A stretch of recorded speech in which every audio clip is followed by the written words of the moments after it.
పరం శాంతి బేహద్ ఆత్మిక పరివారమునకు ఆత్మిక సోదరి సోదరులకు బాపూజీ దశరథభాయ్ పటేల్ తెలుగు ఛానల్కు స్వాగతం. నిజంగా ఈరోజు కొత్త విషయాన్ని తెలుసుకుందాం. అనంతభాయ్ ద్వారా మనకు లైవ్లో పోడ్కాస్ట్లో చెప్తున్నటువంటి విషయము క్వశ్చన్ ఆన్సర్స్ రూపంలో బాపూజీ జ్ఞానాన్ని ఎనాలిసిస్ చేసి మనమందరము నిజంగా ఏలియన్స్ ఉన్నారా ఈ భూమి మీద అనేటువంటి టాపిక్ గురించి యాంకరు ప్రశ్నలు వేస్తూ ఉన్నారు. దీనికి అనంతభాయ్ మంచి సమాధానాలు చెప్తూ ఉన్నారు. ఏలియన్స్ అనేవారు ప్రకాశ స్వరూపులు అని చెప్తున్నారు. వారు లైట్ ఫామ్లో ఉండిన వాళ్ళు. వాళ్లకు ఇలాంటి వంకర ముఖాలు ఉన్నవారు మనకు ఏలియన్స్ అంటేనే ఇందులో కళ్ళు చుట్ట ముక్కు ఇట్లా చూపిస్తూ ఉంటారు. అలా ఉండరు వాళ్ళు. మనం భూత ప్రేతాలను చూపించినట్టు అలా కూడా వాళ్ళు ఉండరు. వారు మనకంటే పవర్ఫుల్ ఆత్మల కేటగిరీకి చెందినవారు. అందుకే వారు సంకల్పంతో చాలా విషయాలను చేయగలరు. గీతలో అర్జునుడికి ఇదే చెప్పారు. కనిపించేది నాశనమైపోయేది, కనిపించినది సత్యము అని. ఈ విషయంలో భూమిపైన అనేక ఏలియన్ సోల్స్ కూడా ఉన్నాయి. చాలామంది ఏలియన్స్ ఉన్నారు అని, అనంత బ్రహ్మాండాల నుండి ప్రయాణం చేస్తూ ఉంటారు అని, ఈ సోల్ జర్నీ ఎప్పుడూ సాగుతూనే ఉంటుంది అని చెప్పారు. ఇప్పుడు గీతలో కూడా చెప్పారు. దాని గురించి మనం మాట్లాడినప్పుడు చాలా సంతోషపడతాం. కానీ కలియుగంలో అదే విషయాన్ని మాట్లాడితే ఎవరైనా దివ్య దృష్టి లభించి ఉంటే మనము వాళ్ళని వెంటనే 10 రకాల ప్రశ్నలు అడుగుతాం. ఎందుకంటే మనము ఈ ప్రపంచంలోని లాజికల్గా కనిపించే కళ్ళకు కనిపించే విషయాలనే సత్యమని భావిస్తూ ఉన్నాం. ఇక్కడ బుద్ధి మాయ యొక్క బుద్ధిగా మారిపోయింది అంటున్నారు అనంతభాయ్. కనిపించేదే సత్యమని నమ్మే మన పర్ఫెక్షన్ అయిపోయింది. ఏ రోజు మనకు ఆ యొక్క దృష్టి వస్తుందో అప్పుడు ఇవన్నీ సత్యంగా కనిపిస్తాయి. ఇదే విషయాన్ని బాపూజీ మనకు ఈ రోజు నుండి 30 సంవత్సరాల నుండి క్రితం, అంటే 30 సంవత్సరాల క్రితమే ఈ విషయాలన్నీ చెప్పేశారు. బాపూజీ అయితే ఎలా చెప్తున్నారు అంటే, నేను వీటన్నిటికంటే మరి బాపూజీ అంటారు పైనుండి వచ్చాను అని. ఇలాంటి అనంత కోటి బ్రహ్మాండాల కన్నా పైన నుండి వచ్చాను. మరి ఒక్కసారి మాత్రమే వచ్చాను. అందుకే వచ్చాను అన్ని ఆత్మల జాగృతం చేయడానికి అని. ఆత్మ 3000 సంవత్సరాల చెట్టుపై కూర్చొని ఉంటుంది ఈ రోజుల్లో. అంటే వాటికి ఇంకా శరీరం లభించలేదు. శరీరం కోసం ఎదురు చూస్తూ ఉంది. అంటే జన్మ కోసం వేచి చూస్తూ ఉన్నారు. మరి నాకు ఎప్పుడు జన్మ లభిస్తుందా, పునర్జన్మ, నేను ఎప్పుడు ఈ కర్మ బంధనాన్ని పూర్తి చేసుకుంటాను అని. అంటే వాళ్ళ కర్మ బంధనాలు ఉండబట్టే జన్మకు కారణము, జన్మ తీసుకోవాలి అని భావన ఉంటూ ఉంటుంది. ఈ లెక్క పూర్తి చేయడానికి అంటారు. అంటే 3000 సంవత్సరాల నుండి ఆత్మలు ఎదురు చూస్తూ ఉన్నాయ్యా. అంటే 3000 సంవత్సరాలు ఎదురు చూపు చాలా చిన్నదే ఇంకా అంటున్నారు అనంతభాయ్. కోట్ల సంవత్సరాల డ్రామా కదా మంది. భూమి పుట్టే కొన్ని వేల కోట్ల బిలియన్ల సంవత్సరాలు. బ్రహ్మకు 10 సంవత్సరాల తర్వాత భూమి పుట్టిందని బాపూజీ చెప్పారు. అక్కడి నుంచి కాలమానాన్ని లెక్కేసినట్లయితే కూడా కొన్ని ఆత్మలు, ఇలాంటి కొన్ని వ్యక్తులు ఉండవచ్చు. వారిని ఈ ఏలియన్స్ అని, ఈ వేరే ప్రపంచాల వారు కలుస్తూ గైడ్ చేస్తూ ఉంటారా. విదేశాల్లో ఉన్నవారు చెప్తూ ఉంటారు, మేము ప్లేయిడియన్స్ అని, ఆండ్రోమేడియన్స్ అని చెప్తూ ఉన్నారు. అంటే నిజంగానే ఆ ఆత్మ అక్కడ నుండి, ఆ యొక్క గెలాక్సీ నుండి వచ్చిందనేగా అర్థం. ఆ ఆత్మ లోపల ఆ రికార్డింగ్ ఉండబట్టే వాళ్ళు చెప్తూ ఉన్నారు. 700-800 కోట్ల మందిలో నువ్వు కాదు అని చెప్పినా వాళ్ళు మేము అక్కడ నుండే వచ్చామని చెప్తున్నారు. ఎందుకంటే వాళ్ళ లోపల మరి రికార్డింగ్ ఫీడ్ అయి ఉన్నది. ఆత్మల్లో ఉన్న రికార్డింగ్ గురించి ఎవరు ఏమీ చెప్పగలరు. ఏలియన్స్ కూడా వారితో కనెక్షను ఉంది. ఏలియన్స్ ద్వారా వారికి యూనివర్స్ నుండి, మరి గెలాక్సీల నుండి మెసేజ్లు వస్తున్నాయి. ప్రతి ఒక్కరికి సూక్ష్మ జగత్తు నుండి మెసేజ్లు వస్తున్నాయి. ప్రతి ఒక్కరికి సూక్ష్మ జగత్తుతోటి కనెక్షన్ ఉంది అని అంటూ ఉన్నారు బాపూజీ. అయితే ఫస్ట్ నా యొక్క ప్రశ్న అనంతబాయి ఇదే, సూక్ష్మ జగత్తు నిజంగా ఉందా? బాపూజీ ఇన్ని సార్లు మాట్లాడిన ఏలియన్స్ నిజంగా ఉన్నారా అనే ప్రశ్న వస్తూ ఉంటుంది. ఈ ప్రశ్న ఈరోజు కాదు, ఎన్నో సంవత్సరాలుగా బాపూజీ వీటి గురించి మాట్లాడుతూ ఉన్నారు. నిజంగా ఏలియన్స్ కూడా ఉన్నారు. పూర్తి సూక్ష్మ జగత్తు, కారణ జగత్తు, మహాకారణ జగత్తు ఇంకా చాలా ఉన్నాయి. సమస్య ఏమిటంటే మనం చూసే వినే వాటిని అర్థం చేసుకునే శక్తి మనకు తగ్గిపోయింది.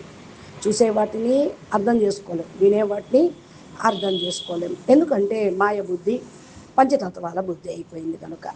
మన శాస్త్రాల్లో కూడా చూస్తే అనంత కోటి బ్రహ్మాండాల వివరణ ఉంది. మన శాస్త్రాల్లో ఇలా రాయబడి ఉంది, అనంత కోటి శివుళ్ళు, అనంత కోటి బ్రహ్మాండాలు, అనంత కోటి బ్రహ్మ విష్ణు శంకర్లు. గీతలో కూడా అరబోం బ్రహ్మ, అరబోం విష్ణు, అరబోం మహేశ్వర్లు అని కూడా ఉంది. అంటే ఏంటి? శివుడు ఒక క్షణంలో, మహాశివుడు అనంత కోటి బ్రహ్మాండాలను ఉత్పత్తి చేయగలడు మరియు లయము చేసుకోగలరు. ఈ విషయానికే చాలామంది మరి శాస్త్రాల్లో ఉన్నది ఒప్పుకోరు కదా. కొన్ని సంస్థల వాళ్ళు ఇవన్నీ పుక్కటి పురాణాలు అని కూడా అని కొట్టి పారేస్తానే ఉన్నారు కదా. మరి ఎంతవరకు ఇది కరెక్టు? అయితే మన శ్రీమద్ భగవద్గీత దృష్టికి చూసినట్లయితే కూడా బాపూజీ దివ్య దృష్టి కూడా ఉన్నది. అయితే ఈ రెండింటికి గల వ్యత్యాసం ఏంటి అంటే అని విషయం గురించి ఆ యాంకరు టీవీ ఛానల్ నుండి అనంతబాయిని ప్రశ్న వేస్తూ ఉంది. మీ లౌకిక ఫాదర్ బాపూజీ యూట్యూబ్లో చాలా ఆయనకి చాలా పవర్ఫుల్ పేరుంది. చాలామంది ఆయన్ని జ్ఞానం వింటూ ఉన్నారు, ఫాలో చేస్తూ ఉన్నారు, నమ్ముతున్నారు కూడా. అలాగే నేను కూడా ఇవన్నీ విన్నాను, నేను తెలుసుకున్నాను కూడా. చాలా లాజికల్గా ఆలోచిస్తే వారు కూడా ఆయనతో కలిసి ఉన్నారు అని అనిపిస్తూ ఉంటుంది. అంటే దీన్ని అర్థం ఎలా చేసుకోవాలి? ఆయన ప్రతి ఒక్క విషయాన్ని పూర్తిగా లాజిక్తో చెప్తూ ఉంటారు. మరి ఆయనకు ఏదైనా దివ్య దృష్టి లభించిందా అని అడుగుతూ ఉన్నారు అనంతబాయిని. మనము శ్రీమద్ భగవద్గీతలో కూడా ఆ దివ్య దృష్టి అర్జునుడికి శ్రీకృష్ణుడు ఇచ్చి విశ్వరూపాన్ని చూపించాడు. అది కరెక్టే, ఒప్పుకుంటున్నాం కదా. దివ్య దృష్టి ఇచ్చాడు, దివ్య దృష్టి. ఇప్పటి వరకు నువ్వు నా మానవ స్వరూపాన్ని మాత్రమే చూస్తున్నావు, ఈ శరీరాన్ని మాత్రమే అవతారంగా భావిస్తూ ఉన్నావు అని చెప్పాడు. అలాగే వ్యాసుడికి కూడా దివ్య దృష్టి ఉండేది, సంజయుడికి కూడా ఇచ్చాడు. సంజయుడు కూడా మహాభారత యుద్ధం ఏదైతే కురుక్షేత్రంలో జరుగుతూ ఉందో అవన్నీ చూస్తూ ధృతరాష్ట్రుడికి వర్ణించాడు. ఈ గీత ద్వారా మనము తెలుసుకున్నవి మాట్లాడుతున్నప్పుడు చాలా మనకు భలే ఆనందం కనిపిస్తుంది, ఆనందంగా. కానీ కలియుగంలో ఒక వ్యక్తికి దివ్య దృష్టి ఉందని చెప్తే మాత్రం చాలా ప్రశ్నలు వేస్తాం. నువ్వు ఎలా దివ్య దృష్టిని, సూక్ష్మ జగత్తును చూడగలవు అని అంటారు. అయితే బాపూజీ విషయంలో మీరు చిన్నప్పటి నుండి ఎన్నో సంవత్సరాలుగా గమనిస్తూ ఉన్నారు. ఆయన మరి దివ్య దృష్టిని చూస్తున్నారు అంటే మీరు ఎట్లా ఫీల్ అయ్యారు అని అడుగుతూ ఉన్నారు. దానికి అనంతబాయ్ అంటూ ఉన్నారు, ప్రశ్నలు అడిగే విషయం ముందుగా ఇంట్లోనే నేను మొదలుపెట్టాను. నేనే బాపూజీని ప్రశ్నించేవాడిని. ఇంటర్వ్యూ తీసుకుంటున్నప్పుడు, వీడియోలు చేసేటప్పుడు అనేక రకాల ప్రశ్నలు నేనే అడిగాను. బాపూజీ మాకు ఇలాంటి వేలాది బ్రహ్మాండాలు ఉన్నాయి అని చెప్తున్నప్పుడు నేను ఇలాంటి మాటలు చెప్పొద్దు, లేకపోతే ప్రజలు మనల్ని పిచ్చి వాళ్ళని అంటారు అని అన్నాను. కానీ బాపూజీ సత్యమైతే సత్యమే కదా అన్నారు. ఆ దివ్య దృష్టిని ఆయన చూసి చెప్తూ ఉన్నాడు. అయితే మరి దివ్య దృష్టితోటి జాతకం చెప్పడానికి కూడా ఉపయోగపడుతుందా అంటే అలాంటి దివ్య దృష్టి కాదు బాపూజీది. విశ్వం యొక్క దివ్య దృష్టి, మానవుల యొక్క భవిష్యత్తు, ప్రపంచం యొక్క భవిష్యత్తు అని కాదు. అయితే బాపూజీ అంటున్నారు, నీ భవిష్యత్తు నేను చెప్తాను అంటారు, రేపు ఏమవుతుంది ఏమవుదు అని బాపూజీ అనడు, చెప్పడు. ఈ యొక్క దివ్య దృష్టిని ప్రపంచ కళ్యాణం కోసం ఉపయోగిస్తూ ఉన్నారు. మీరు ఒక మృత్యు లోకంలో చిక్కుకుపోయారు, కానీ మీరు అసలు అమరలోకవాసులు అని ఆయన చెప్తూ ఉన్నారు. ఈ దివ్య దృష్టి ద్వారా ఆయనకు ఇదే ప్రయోజనం కలుగుతుంది. ప్రపంచాన్ని మార్చడానికి ఒక మార్గాన్ని ఆయన చూపిస్తూ ఉన్నారు. ఈ విషయాన్ని మేము కూడా మొదట్లో అర్థం చేసుకోలేకపోయామంటున్నారు అనంతభాయ్. ఎందుకంటే మేము ఆయన్ని ఒక సాధారణ మానవ రూపంలోనే చూసాము. ఇవాళ మా తండ్రి గురువు ఒక వ్యక్తి అని మాత్రమే భావించేవాళ్ళం. అయితే ఆయనకు మాత్రమే చూస్తూ ఉంటే అసలు విషయం అర్థం కాదు. మన ప్రపంచంలో మనకు లాజికల్గా కనిపించే, కళ్ళకు కనిపించే విషయాలనే సత్యంగా భావించే అలవాటు ఏర్పడిపోయింది. అందుకే ఇప్పుడు సైన్స్ మనకు సహాయం చేస్తుంది. ఈరోజు అది గెలాక్సీలను చూపిస్తూ ఉంది. అనంత గెలాక్సీలను అబ్జర్వ్గా, అంటే కనిపించే యూనివర్స్ను, అబ్జర్వబుల్ యూనివర్సు 2 ట్రిలియన్ గెలాక్సీలు ఉన్నాయని సైన్స్ చెప్తూనే ఉంది. ఒకసారి ఆలోచించండి, ఇంత పెద్ద విషయం గురించి ఇంతవరకు ఎవరు ఊహించనూ లేదు. ఇది ఎంత గొప్ప విషయం.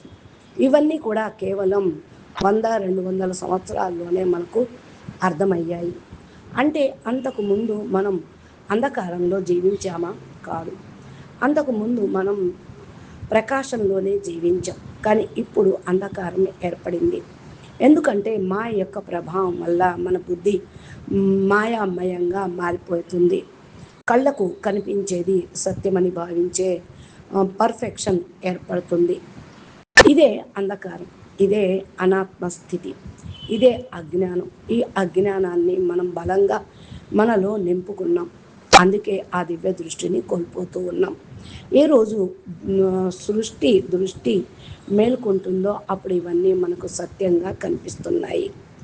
బాపూజీ ఈ విషయాలను మాకు 30 సంవత్సరాల క్రితమే చెప్పారు అని అంటూ ఉన్నారు అనంతభాయ్. అచ్చా, పరమ శాంతి. ఈ యొక్క పోడ్కాస్ట్లో ఇంకా చాలా ప్రశ్నలకు సమాధానం అనంతభాయ్ చాలా విశదీకరించి అందరికీ అర్థమయ్యే విధంగా సత్యాన్ని బాపూజీ జ్ఞానం యొక్క ఆధారంతో చెప్పడం జరిగింది. మీరు బాపూజీ దశరథభాయ్ పటేల్ తెలుగు ఛానల్ని సబ్స్క్రైబ్ చేసి గంట సింబల్ని ప్రెస్ చేసి నోటిఫికేషన్ రూపంలో మీరు పొందగలుగుతూ ఉంటారు. మీకు ఈ వీడియో నచ్చినట్లయితే లైక్ చేయండి, షేర్ చేయండి, మంచి కామెంట్ పెట్టండి.